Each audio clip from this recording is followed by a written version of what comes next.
Hello, so a comparison of modern available Foxx type phasers. I'd previously done a video that compares the 2000s issue Foxx phaser, which is this thing, big massive thing, with the Foxx phaser V2 clone, which is this little small one here. That video is already available. There's a newer product by the same manufacturer now, which is called the Foxx phaser V1, which is this unit here, available in large or small versions. Just to explain something which is going to be confusing to some people watching this, not all.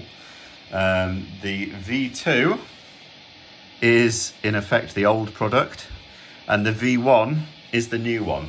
So that will be a little bit confusing if you don't know that. The V1 is the newer product. It has enhancements, and it's also based on an older product, hence why it's called V1. It's the first version of the Foxx circuit available in the 70s, and supposedly the one that Brian May and possibly some other people used. So I've already done the comparison of this thing and the V2, where I think, to be honest, this thing won.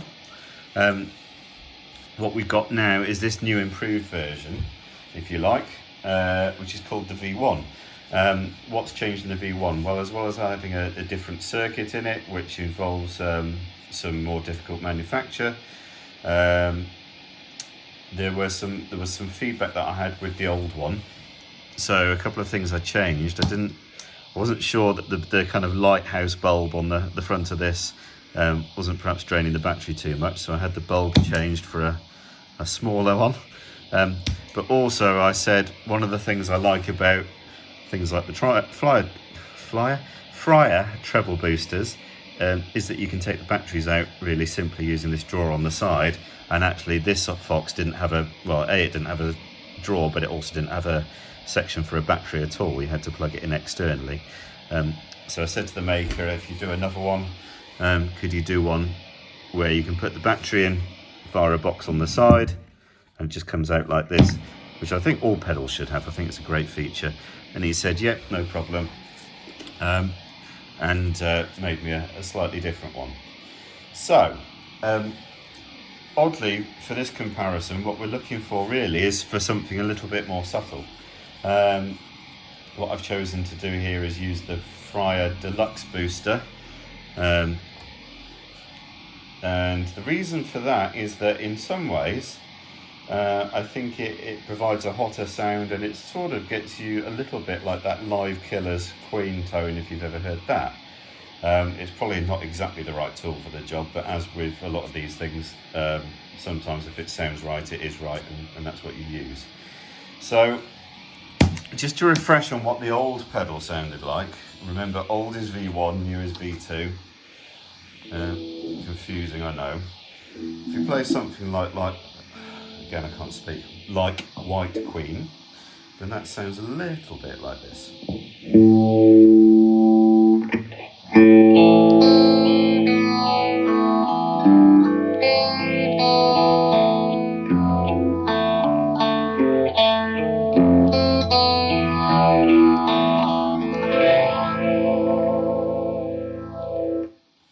So you can turn down the kind of, or turn up the subtlety, turn down the effect, and kind of make it less wow sounding.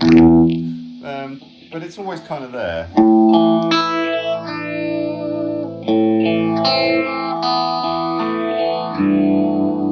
The thing about the V1 pedal is that it's a lot more subtle. It sounds a lot less like a wah pedal going up and down.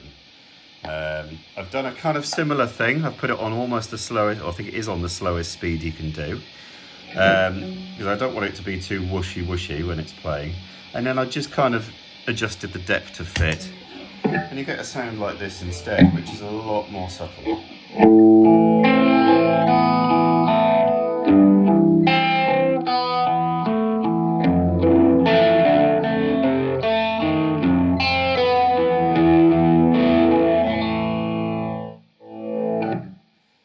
So, you know, and you might think, well, that doesn't sound good, I can't hear the effect, and you kind of only want to just be able to hear it a bit. I think when you have a lot of this effect, or certainly when you have the circuitry of the V2, if you ever try that with an actual real band, quite often you'll find that you actually can't hear the guitar at all. It sounds fantastic on its own, and as soon as the drummer and the bassist strike up, then you can't really hear your guitar. If I play with the depth, you can hear it gets more. That to me sounds too much. If we go the other way,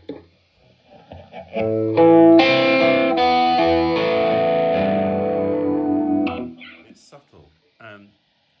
This is with all phases off.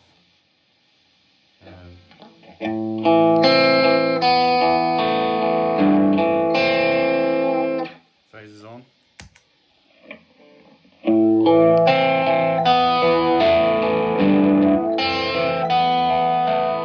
It's only just there.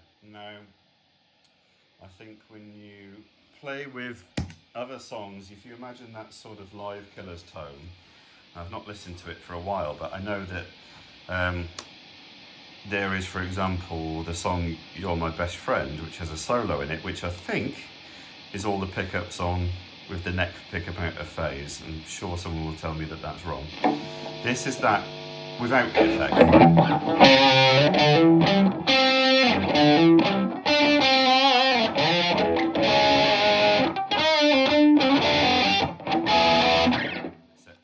Now if you put it on, you kind of get this that live Killers kind of honky sound. Now that's just me sliding my fingers up and down the strings. You hear that nose, like that nasal kind of, and then you get this sound.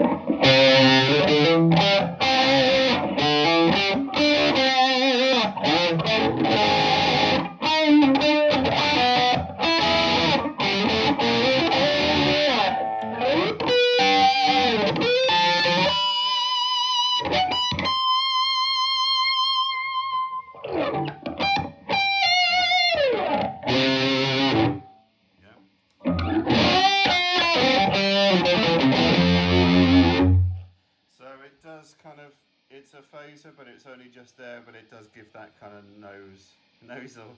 nasal sound, perhaps that you might be looking for. If you wanted to try something like We Will Rock You, which may be the neck and middle pickups in phase only, maybe. I know some people think it is, some don't. You get this kind of sound.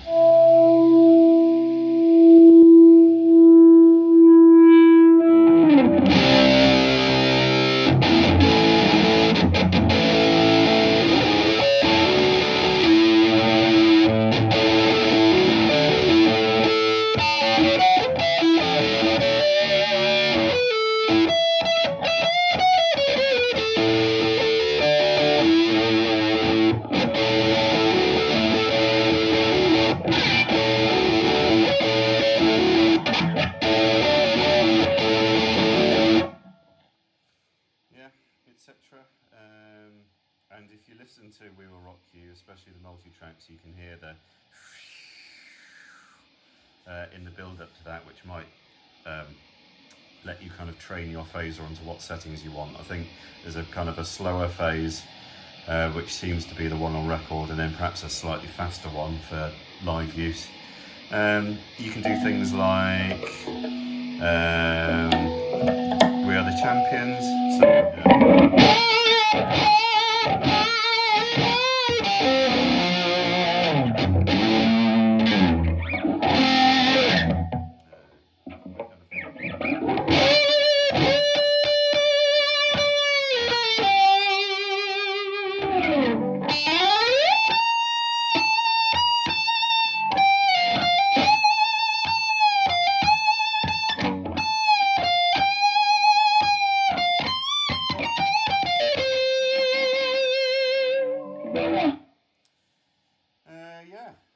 There you go, have a play with it. It'll sound different with different boosters. You can use the Cat Classic to get the Rangemaster and Cornish sounds. You can use the Deluxe. You can use a Touring. You can use whatever you want, really. Yeah, but great pedal. There are it would be great to hear what the Foxx experts and people that kind of understand these things more than me think about it. But it's lovely to get a version of the V1 circuitry in something as kind of small and manageable as this, and rather than the big foot pedal, which to me is just, for something that's just on all the time, is just such a massive kind of waste of space and kind of a big clunky thing, and something which you can accidentally turn off and all that kind of thing. So yeah, there you go, the Foxx Phaser V1 and V2, both available now.